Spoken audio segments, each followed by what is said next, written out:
নমস্কার বন্ধুরা, আজ আপনাদের সামনে নিয়ে এসেছি চিকেনের এক রেসিপি। চিকেনটাকে প্রথমে একটুখানি পেস্ট করে নিতে হবে। পেস্ট করে নিয়ে তারপরে তার মধ্যে একে একে পেঁয়াজ কুচি,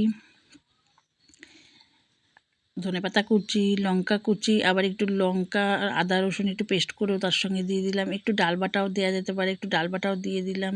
দিয়ে দেওয়ার পর একটু কর্নফ্লাওয়ার দিয়ে ওটাকে মেখে নিলাম। একটা ডিম ফাটিয়ে ডিমের মধ্যে খানিকটা কর্নফ্লাওয়ার দিয়ে ফেটিয়ে নিলাম, ভালো করে ফাটিয়ে নিয়ে রেখে দিলাম।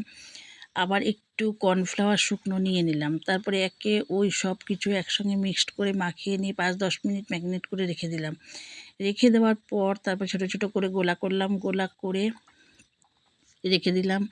কড়াইতে তেল দিলাম, তেল দিয়ে তেলটা গরম হয়ে যাওয়ার পর কর্নফ্লাওয়ারের মধ্যে চুবিয়ে নিয়ে ডিমের গোলাটার মধ্যে চুবিয়ে ধিমা আঁচে দিয়ে এক এক পকোড়াগুলো সব ভেজে নিলাম। পকোড়াগুলো লাল লাল হয়ে গেলে দেখলাম যে হয়ে গেছে, তখন নামিয়ে নিলাম। বন্ধুরা, আমার এই রেসিপিটা কমপ্লিট। দেখবেন, আপনারা খেয়ে দেখবেন, যদি ভালো লাগে লাইক, কমেন্ট, শেয়ার এবং সাবস্ক্রাইব করে পাশে থাকা বেল আইকনটি প্রেস করবেন।